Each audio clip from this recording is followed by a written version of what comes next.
চীনের একটি সাধারণ দরিদ্র পরিবারে জন্ম নেওয়া একটি ছেলে, যে কিনা ছোটবেলায় পড়ালেখায় এতটাই দুর্বল ছিল যে প্রাইমারি স্কুলে 2 বার এবং হাই স্কুলে 3 বার ফেল করে। দেখতে দেখতে যখন বয়স হয়ে এলো, তখন চিন্তা করলো চাকরি করবে। তখন গেল পুলিশের ইন্টারভিউ দিতে। 21 জনের একটা ইন্টারভিউ হয়, সেখানে 20 জন পাশ করে যায়, তাকে রিজেক্ট করে দেওয়া হয়।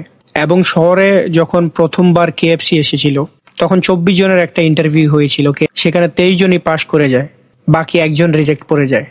সেটাই সে। তারপরে সে কাজের জন্য চিন্তা করলে আমেরিকাতে যাবে। আমেরিকাতে গিয়ে সে প্রথমবারের মতো কম্পিউটার এবং ইন্টারনেটের দুনিয়া দেখতে পায়। সে সেখানে বুঝে গিয়েছিল ইন্টারনেটই সবকিছু। পরে সে নিজের দেশে ফিরে আসে। তার 17 জনের বন্ধুর একটি গ্রুপ তৈরি করে। সে তার নিজের ফ্ল্যাটে কাজ করা শুরু করে, আলিবাবার। তখন লোকে হাসতো আর বলতো চায়নায় বসে ইন্টারনেট ব্যবসা সম্ভব নয়। কিন্তু সে কারো কথায় কান দেয়নি।